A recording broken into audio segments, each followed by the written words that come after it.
Hi friends, welcome to మన Bommarillu. Upcoming రివ్యూలోకి వెళ్ళిపోదాం. గంగా వాళ్ళ ఇంటికి వచ్చిన స్వామీజీ మాట్లాడిన మాటలకి షాక్ అయిపోతారు ఫ్యామిలీ మెంబర్స్ అందరూ. స్వామీజీ రుద్ర గంగల జాతకం చూసి గంగకి పతిగండం ఉంది కాబట్టి గంగ రుద్రకి దూరంగా ఉండాలి అని చెప్పేసరికి శకుంతలకి చాలా కోపం వస్తుంది. ఈ గంగని ఎప్పుడైతే రుద్ర పెళ్లి చేసుకొని వచ్చాడో అప్పటి నుండి ఈ ఇంటికి కష్టాలు మొదలయ్యాయి. ఈ గంగ వల్లే అన్ని సమస్యలు అని బాగా గంగని తిట్టి అక్కడి నుండి వెళ్ళిపోతారు శకుంతల. పాపం గంగ చాలా బాధపడుతూ ఉంటుంది. ఇది ఇలా ఉండగా రుద్ర సూపర్ మార్కెట్లో స్టాక్ వచ్చిందని సూపర్ మార్కెట్కి వెళ్ళి ఇంకా అన్ని వర్క్స్ చేసుకుని ఇంటికి రీచ్ అవుతూ ఉంటే మధ్యలో పారు కనబడుతుంది. హాయ్ రుద్ర, ఏంటి సూపర్ మార్కెట్కి వెళ్ళావా అని అడుగుతుంది. అవును, అయినా నువ్వెందుకు నా దారికి అడ్డొచ్చావు అని అడుగుతారు. ఇదేం చూసావు రుద్ర, ఇప్పటి నుండి మళ్ళీ మళ్ళీ నేను నీకు కనిపిస్తూనే ఉంటానులే అని అంటుంది పారు. పారు చూడు, నువ్వు నా దారిలో ఎంత అడ్డొచ్చినా నేను మాత్రం నా ప్రయాణాన్ని సాగిస్తూనే ఉంటాను అని అంటారు రుద్ర. అవునా, సరేలే, ఎలాగో నీ వైఫ్ ఓడిపోయింది కదా అందుకే అని అంటుంది పారు. తను ఓడిపోలేదు, నా కోసం మ్యాచ్ని వదులుకుంది. వదులుకోవడానికి ఓడిపోవడానికి చాలా తేడా ఉంది. అక్కడ నన్ను కోచ్తో కొట్టించి రౌడీలని సెట్ చేయించి కావాలనే సైకలాజికల్గా గంగని దెబ్బతీశారు. నాకు మీ ప్లాన్ ఏంటో తెలియదు అనుకుంటున్నారా? కానీ ఒక్కటి మాత్రం నిజం, మళ్ళీ గంగ తిరిగి బాక్సింగ్ రింగ్లోకి వస్తుంది, నిన్ను ఖచ్చితంగా ఓడిస్తుంది అని అక్కడి నుండి వచ్చేస్తారు రుద్ర.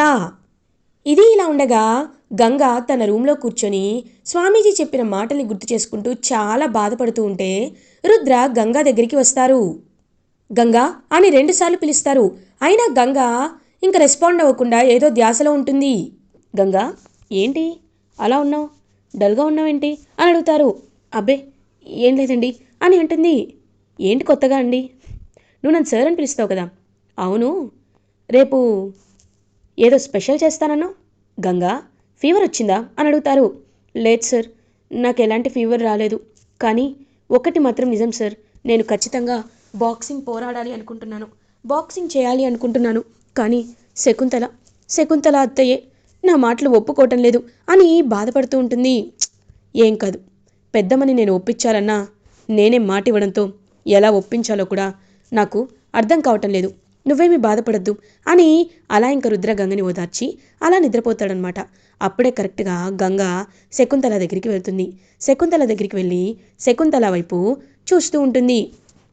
చూడు, ఎందుకు వచ్చావు ఇక్కడికి అని అడుగుతారు. అమ్మా, నేను ఎందుకు వచ్చానంటే మీతో ఒక ఒప్పందం కుదుర్చుకోవడానికే వచ్చాను. నేను మళ్ళీ బాక్సింగ్లో తిరిగి ఆడాలి. నేను రుద్ర సార్ పేరు నిలబెట్టాలి. రుద్ర సార్ని ఖచ్చితంగా అందరి ముందు తలెత్తుకునేలా చేయాలి. దానికోసం నేను ఏం చేయడానికైనా సిద్ధం. మీ కాలు పట్టుకుంటాను. నాకు ఒక్క అవకాశం ఇవ్వండి అనేసరికి ఇంకా అలా చూస్తూ ఉంటుందన్నమాట శకుంతల. ఆలోచిస్తుంది. వెంటనే ఇంకా తనైతే తన రూమ్లోకి వెళ్ళి అలా ఇంకా లాకర్లో నుండి కొన్ని డాక్యుమెంట్స్ని బయటికి తీస్తుంది. బయటికి తీసి వెంటనే వాటి వైపు చూస్తూ ఉంటుంది. సరే, ఇవి వైట్ డాక్యుమెంట్స్, కానీ నువ్వు ఏం చేయాలో తెలుసా? వీటిపై సైన్ చేయాలి. దేనికో తెలుసా?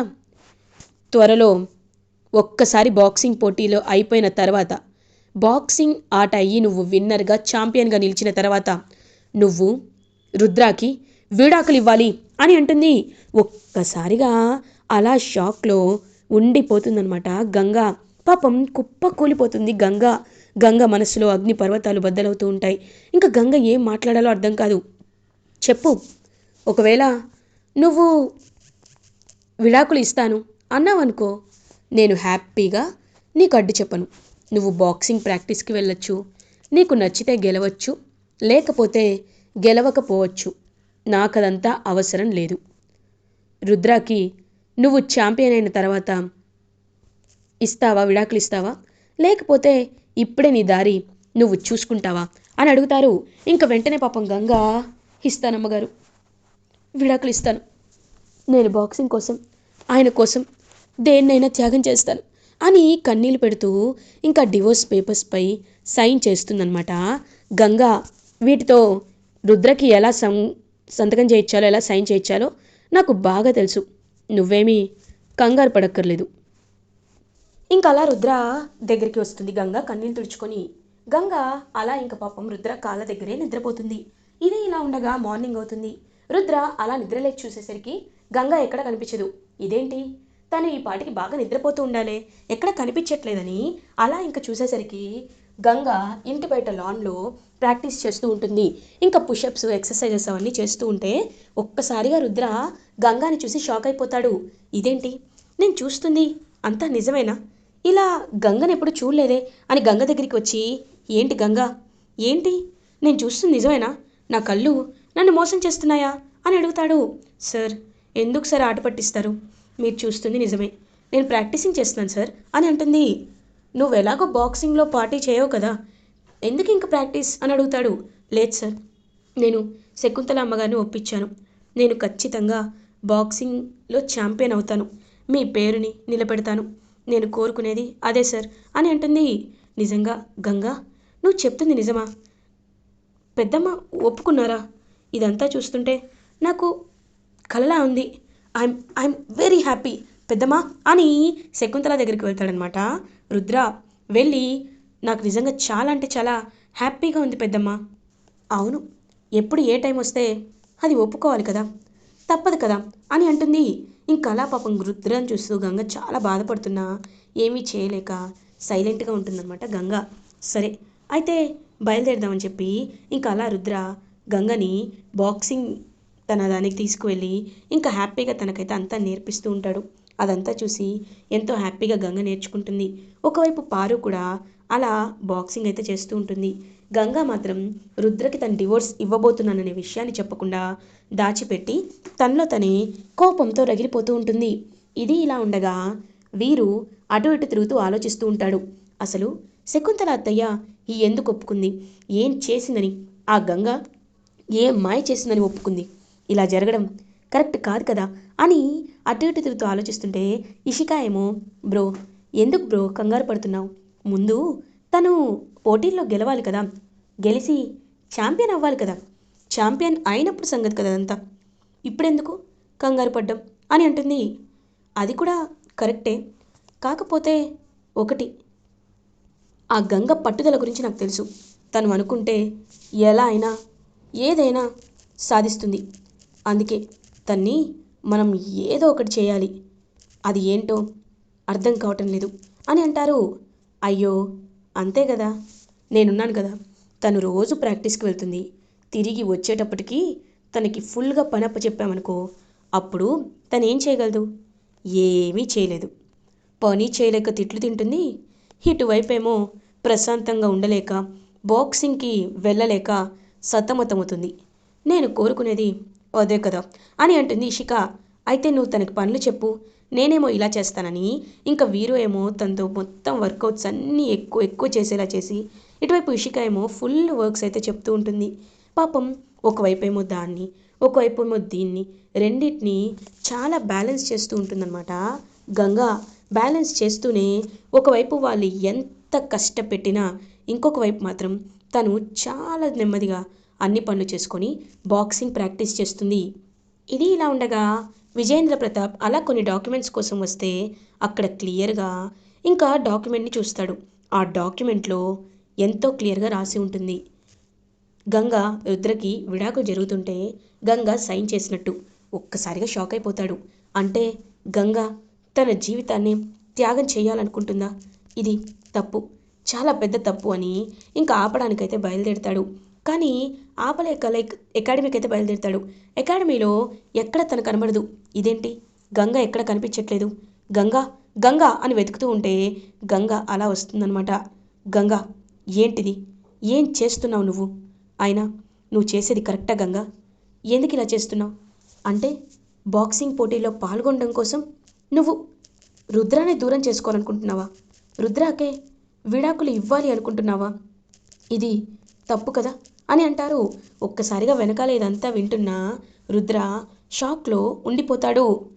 చూడండి పెద్దోరు, నేను చేసింది తప్పో ఒప్పో నాకు తెలీదు, కానీ ఒక్కటి మాత్రం నిజం, నా నా కల కన్నా నాకు సార్ కల ఎక్కువ, సార్ కల కోసం నేను ఏదైనా చేస్తాను, ఎంత దూరమైనా వెళ్తాను, సార్ని గెలిపించుకోవడానికి ఎంత దూరమైనా వెళ్తాను, అది నా విడాకులైనా సరే అని అనేసరికి ఇంక రుద్ర చాలా అంటే చాలా పాపం బాధపడతాడనమాట. అలా ఇంక రుద్ర చూస్తూ ఉంటాడు. లేదు, ఇదంతా గంగ ఎందుకు చేస్తుంది? అయినా గంగకి నేనంటే ఇంత ప్రేమ అని చెప్పి పాపం చాలా ఫీల్ అవుతాడనమాట రుద్ర. ఫీల్ అయ్యి, లేదు, ఎలా అయినా గంగని గెలిపించుకోవాలి, తనకి నేను తన్ని ప్రేమిస్తున్నానని చెప్పి తనేంటో తెలిసేలా చేయాలి అని ఇంకా అలా పాపం బయలుదేరుతాడనమాట రుద్ర. ఇంకా అలా మ్యాచ్ అయితే స్టార్ట్ అవుతుంది. పారు అండ్ గంగాకే మ్యాచ్ అనేది స్టార్ట్ అవుతుంది.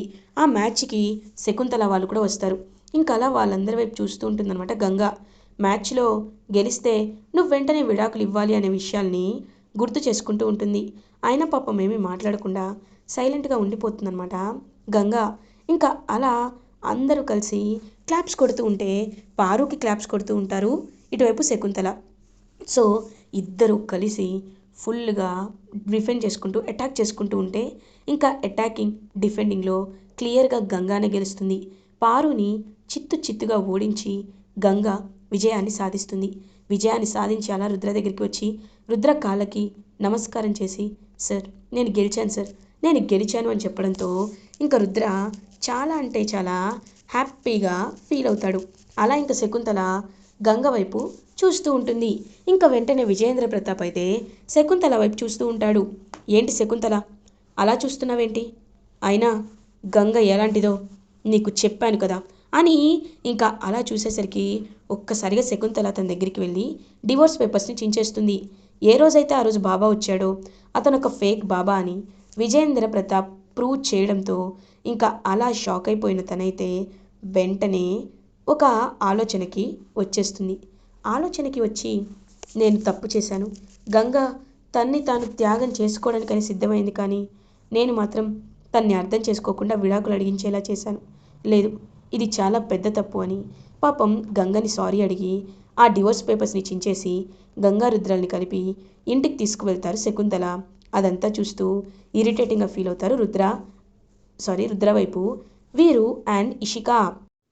ఇది ఇలా ఉండగా నెక్స్ట్ డే మార్నింగ్ అవుతుంది. ఫ్యామిలీ మెంబర్స్ అందరూ చాలా హ్యాపీగా ఉంటారు. గంగాని కోడలుగా యాక్సెప్ట్ చేసిన శకుంతలాని చూసి ఇంకా విజయేంద్ర చాలా హ్యాపీగా ఫీల్ అవుతారు. శకుంతల, నేను నిన్ను కోరుకుంది ఇదే. అమ్మ గంగా, రా, వచ్చి శకుంతల ఆశీర్వాదం తీసుకో అనేసరికి ఇంకా శకుంతల దీర్ఘ సుమంగళి భవ అని హ్యాపీగా ఆశీర్వదిస్తుంది. ఇంకా అదంతా దూరం నుండి చూస్తున్న ఇషిక అండ్ వీరు మాత్రం చాలా జెలస్గా ఫీల్ అవుతారు.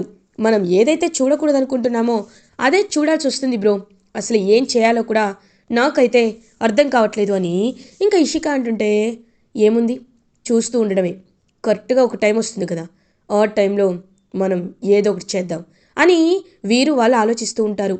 అప్పుడే కరెక్ట్గా పాపం గంగాకి ఫోన్ కాల్ వస్తుంది. హలో, అవునా అని ఒక్కసారిగా పైకి లేస్తుంది. గంగా, ఏమైంది అని అడుగుతారు రుద్ర. సార్ సార్ మా అమ్మ అని ఏడుస్తూ ఉంటుంది.